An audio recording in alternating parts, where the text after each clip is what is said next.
Hello and welcome to section 3.1. Today we're going to go ahead and look at functions. Your learning target is to be able to define a function, evaluate a function to give a value or expression, and then also find the domain of a function. So what is a function? Okay, a function f is a rule that assigns each element x in a set A to exactly one element f of x in a set B. Okay, so what this is saying is, let me get my pen here. A function is a rule that assigns each element x in set A to exactly one element f of x. F of x is function notation. It is also known as y. So you should start getting in the habit that f of x and y are the same thing. They are interchangeable. Okay, so we're taking an x, we're assigning it to a y value. Okay, so for instance, we have x squared. If I want to know what that would look like, I could just make a table of values and plug them in and get my each x value and get out a y value. So if I plug in, let's say -2, I would have -2 squared, which is +4. If I plug in -1 squared is 1. 0, 1, 2, usually we kind of do these numbers. But I plug in 0, I get out 0. If I plug in 1, I get 1, and then I get out 4. Okay. So if I were to go ahead and just maybe sketch this, probably look a little like this, which we all have graphed parabolas many a times. Quadratics, that U shape looking like this. Okay, I would agree that x squared is a function. Okay, some things we should notice, and you guys have done this before, is you've done the vertical line test. Okay, basically if you take a line straight up and down, and you go ahead and move it along your function, is it only touching one point at a time? I would completely agree that it is only touching one point at a time.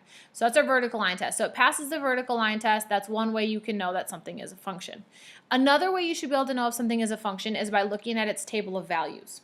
Okay, this is a good example. Notice your x values, no numbers are the same. However, in your y values, there are numbers that are the same. You have 2 4s, you have 2 1s. So the conclusion from this, in order to be a function, you can only have one x value. You cannot repeat x values, okay? So x values cannot repeat in order to be a function. Can your y values repeat? Yes, but your x values cannot, okay? So we're going to get through more of this, but just kind of reminding you of things that you've covered before. Another function is f of x equals 3. That really means y equals 3. If I were to make a table of values for this function specifically,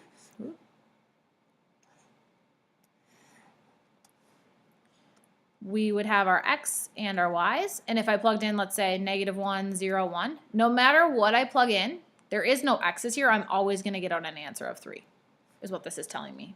Okay. So looking at my table, would this be a function? My x's don't repeat, but my y's do, which is okay, so yes, it should be a function. And we have graphed this function before. Ooh, that's a bad line. Maybe. But if I plot -1, 3, 0, 3, 1, 3, you should see it as our horizontal line at y equals 3. Okay. And then our last line we could also do a table of values for. We also should know how to graph that one off the top of our heads. Or not off the top of our heads, but if we were given graph paper. But if I plug in -1, 0, 1. If I plug in -1 for x, okay, I get out my y value. So 2 times -1 is -2. -2 plus 1 is -1. If I plug in 0, 2 times 0 is 0. 0 plus 1, 1. If I plug in 1, I get out 3. So I could use those values to graph it.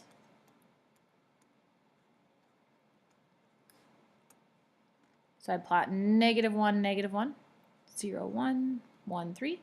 I could have also just said my y-intercept is 1, and then my slope is up 2 over 1, up 2 over 1. But there is my line for that one. Okay. So once again, in this case, my x values and my y values don't repeat.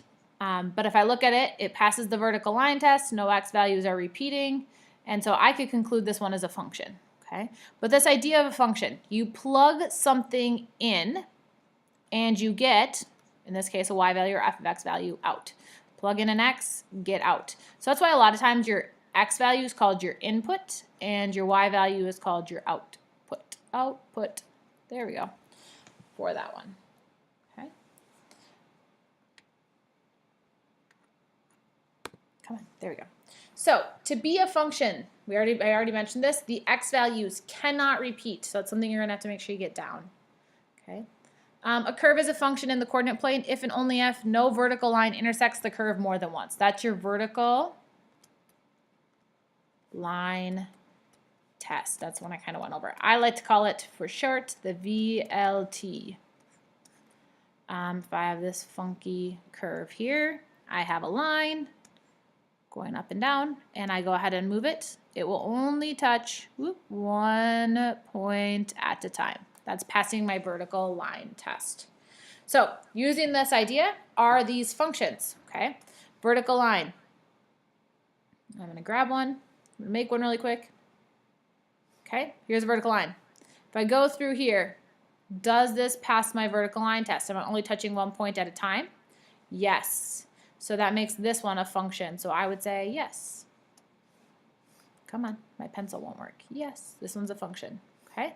If I take my vertical line here and I go across, I would say we are touching more than 1 point at a time. So is this a function? No, and that is why. If I were to continue on with a new line, let me grab one really quickly here and go along this curve. This one's a little tricky. Am I only touching 1 point at a time? I'm only touching one still there. I would say yes, I am only touching 1 point. So yes, this is a function. And then lastly, if I look at this one's actually touching way more than 1 point. I got 1, 2, 3 points. So this one is a no. It does not pass our vertical line test. I don't know why I have to yell with my nose, but no. Okay? We can make these happy yeses. All right, perfect. Vertical line test, functions, there it is.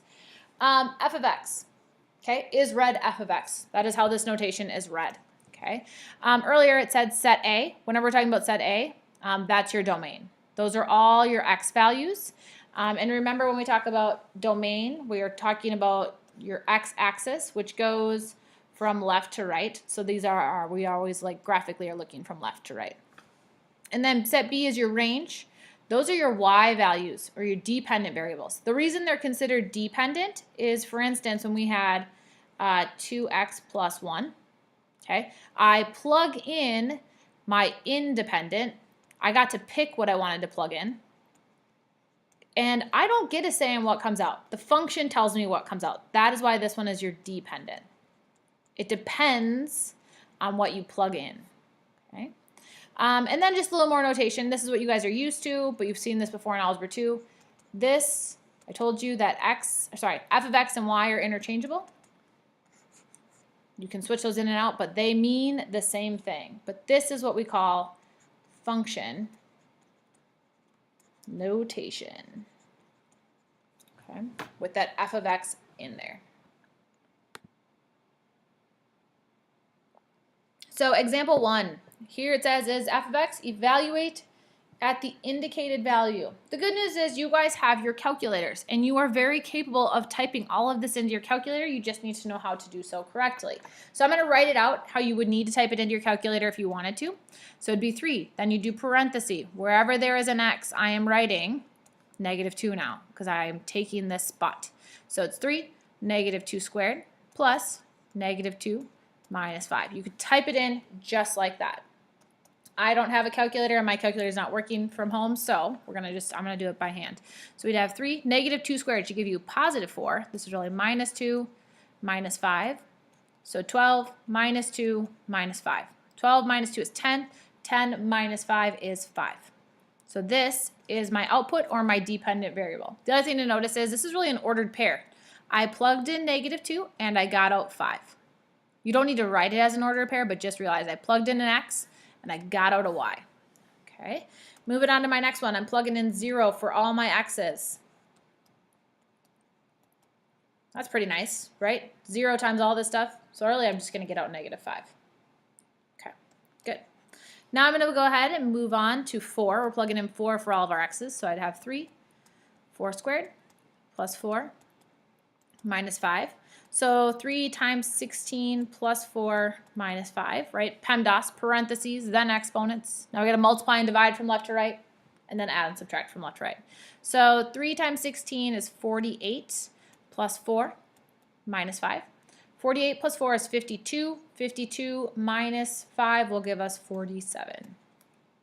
Okay, so that would be our output. And then one last one.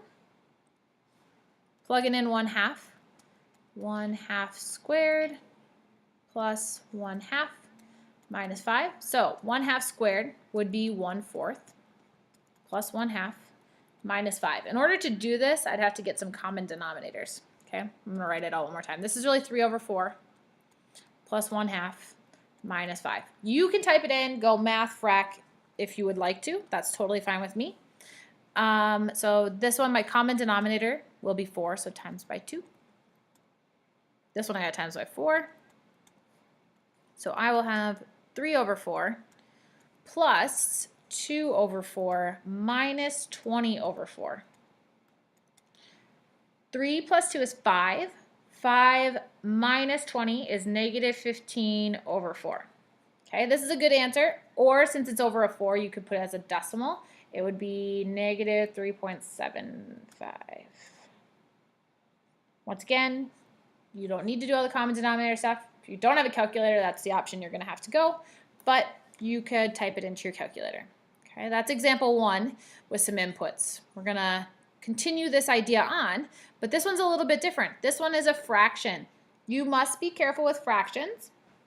Okay, this is a division bar, so make sure you always completely simplify the top and you completely simplify the bottom before you divide. Okay, so do this, then you divide. Okay, so make sure you do that part. So I plug in -2 for any x's. So I'd have 2 plus -2 over -2 minus 5. This gives me 0 over -7. That gives you 0. Moving on to plugging in 0. I would have 2 plus 0 over 0 minus 5. 2 plus 0 is 2. 0 minus 5 is -5. That you can't simplify.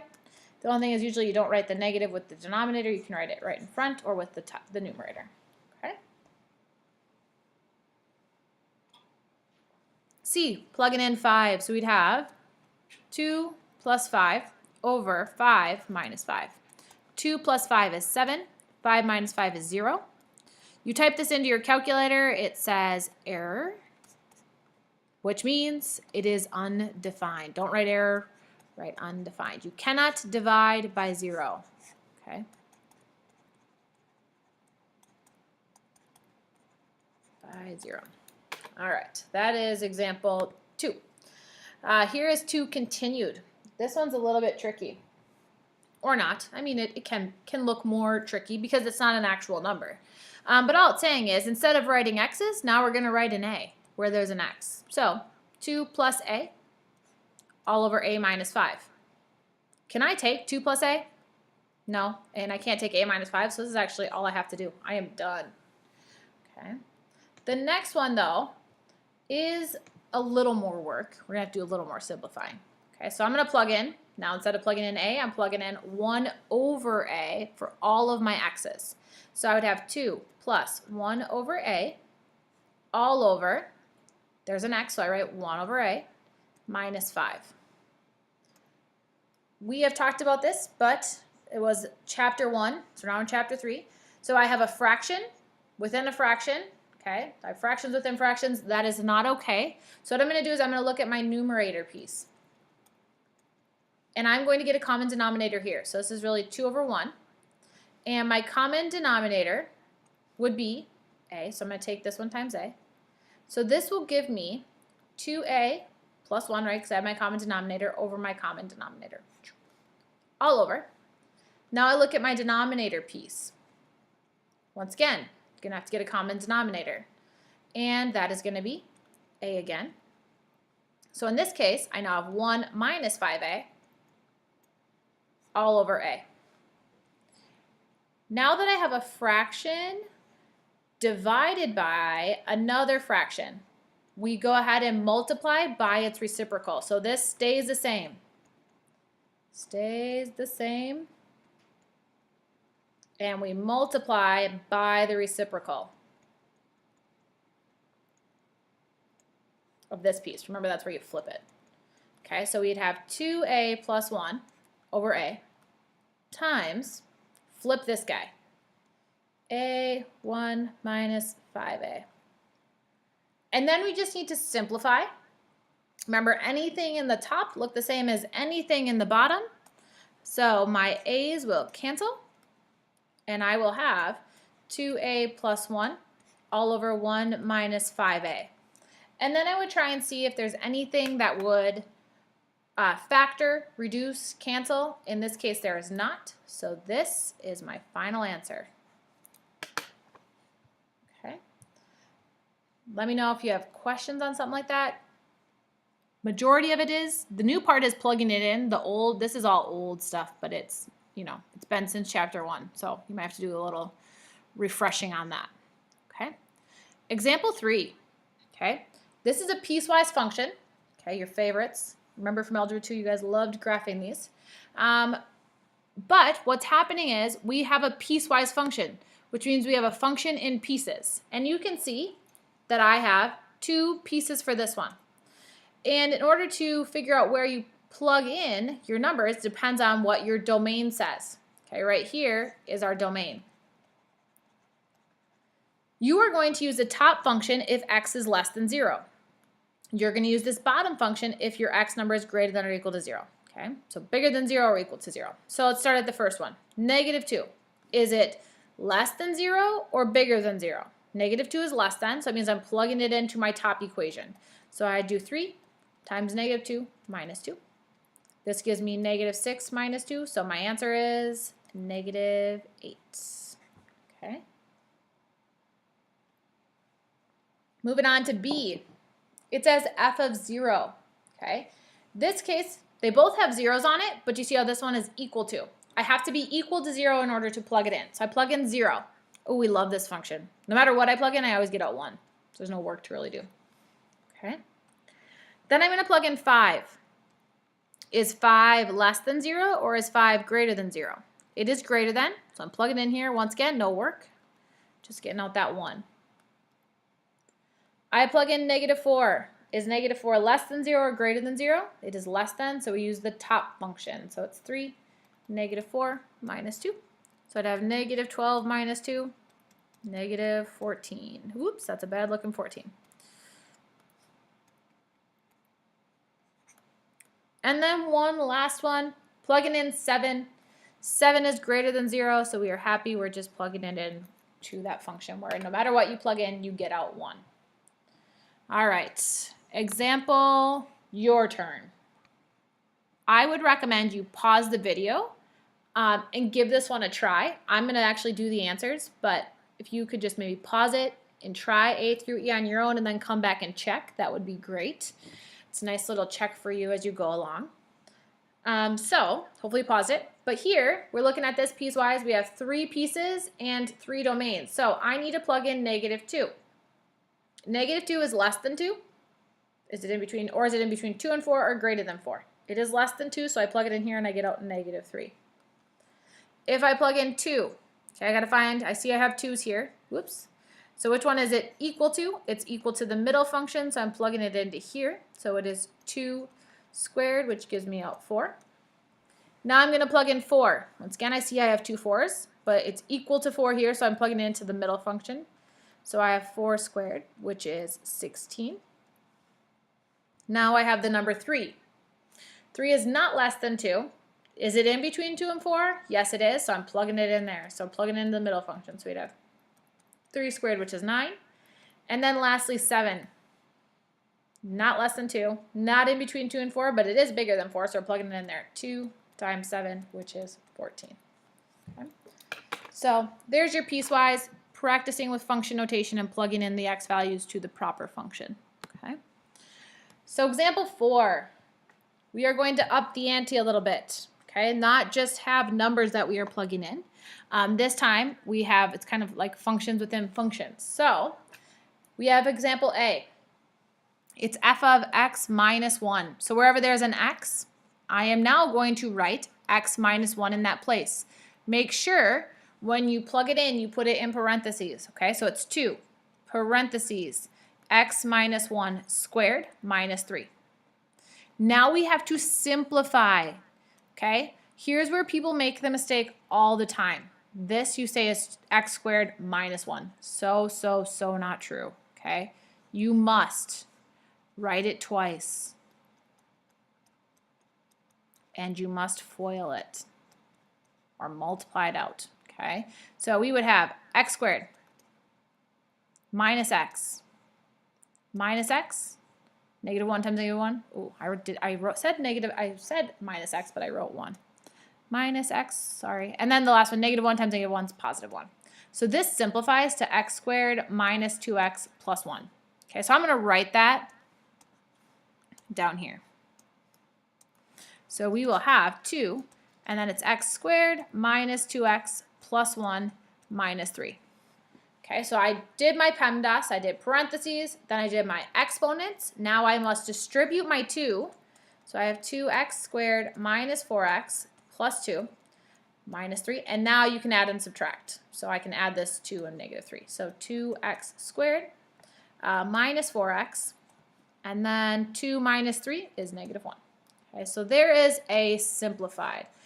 The biggest thing people forget to do is this FOILing part. So do not forget to do that, please. Okay. All right, B. It's telling me to take f of x minus f of 3. So I'm going to do a little note. F of x, I already know what that is. I need to figure out, well, what is f of 3? So let's find f of 3. This is like a little side note.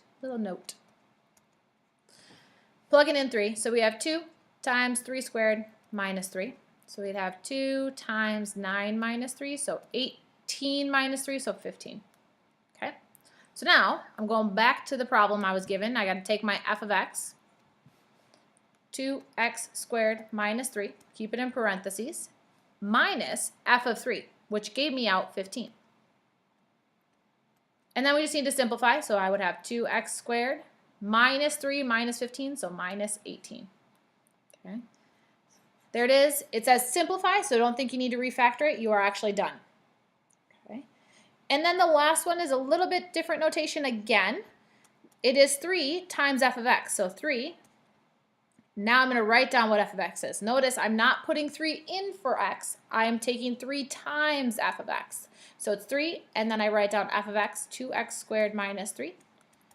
And so I'd have 6x squared minus 9. That is 3f of x. Okay.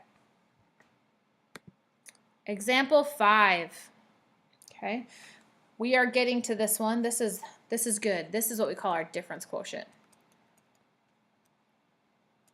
You do a lot of this in the beginning of calculus. So it's good to have good algebra skills as you move on, but we're going to build up to that part. Okay, so I look at this one, f of a. So I need to rewrite, instead of writing with an x, I am now going to plug in an a. So this is 2a minus 3.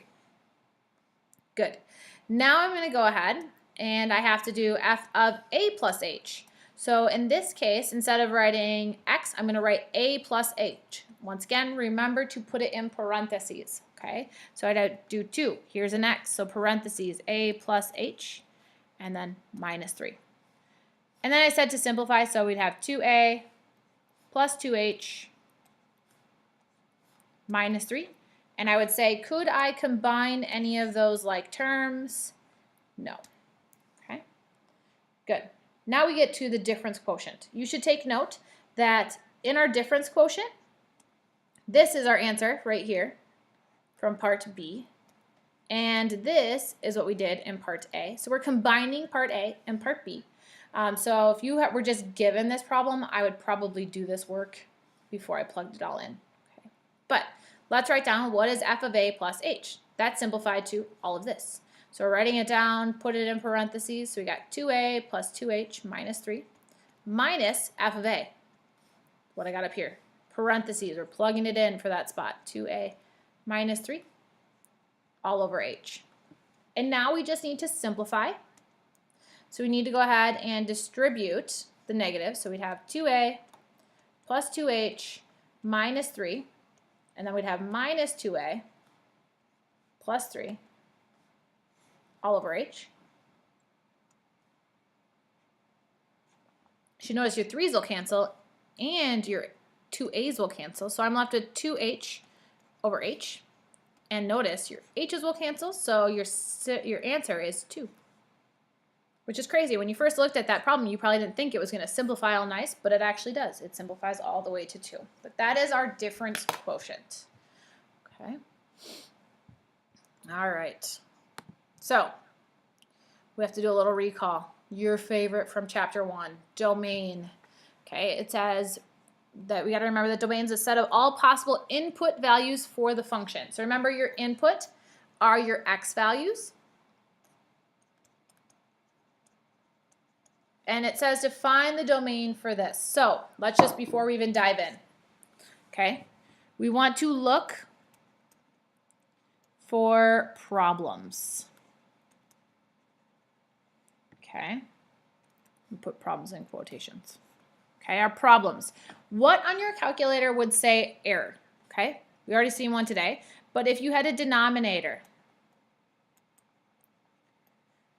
equal to 0, your calculator would say error. Okay, so that is where a problem would occur. Okay, when our denominator is error. Okay, I see a square root here.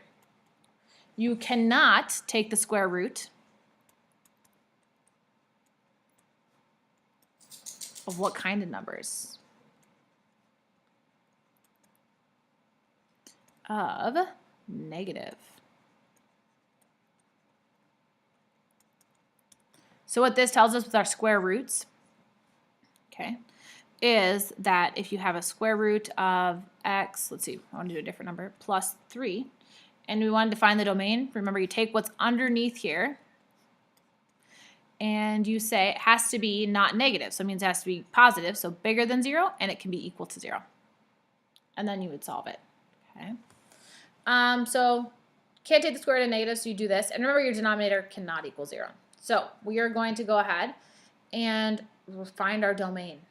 So we look for fractions, and square roots are kind of our big deals we look for problems with. So first one, I see a fraction. So if I look here, I see I have a denominator. So this means that x minus 6 cannot equal 0. And then I would solve it. So this would tell me if I add 6, x cannot equal 6. So my domain is that we're all x such that x cannot equal 6. So if I plug 6 into here, 6 minus 6 is 0, and 2 divided by 0 would say error on your calculator. So there's your answer for A. B, I see a square root. We cannot take the square roots in negative. So what's underneath here has to be greater than or equal to 0. If I'm greater than 0, I'm positive, and I can take the square root of 0, so I can be equal to. And if I solve it, x is greater than or equal to 7. So our domain, we want all x such that x is greater than or equal to 7. That is how we would say that. All right, C kind of takes our ideas from part A and part B. Okay, part A you can equal 0, and part B you had to be greater than or equal to 0. So I know I have this x plus 1. I can't equal 0, so that means in this case, okay, usually we'd say yes, we'd see a square root and we'd be like, oh, greater than or equal to 0. But in this case, since it's in the denominator, it can't equal 0. So we go ahead and say just has to be greater than. Okay. And then we solve it, so x is greater than negative 1. So our domain is all x such that x is greater than negative 1. And then I get to D. I don't see a fraction and I don't see a square root, and I actually am like, oh, I could graph this, right? My y-intercept of 1 up 1 over 1. Do I have any problems plugging numbers into a line? This is a linear equation. There are no problems plugging any numbers into here. So if there's no problems, we could look at it, think about it graphically, or you could say there's no problem, so it has to be everything, or you could say I look at it, it goes all the way to the left and all the way to the right, so our domain is all reals. That fancy R. Okay. So that is a little bit on domain, a little recall for those. Okay, so that is it for section 3.1. Okay, so lots of problems, but stuff that you guys have at least seen before, which is good. So your homework, page 155 or PDF, that got messed up. It should be PDF, page 184, and then the problems are listed there. If you have questions, feel free to message me. Otherwise, have a great day, and I'll talk to you later.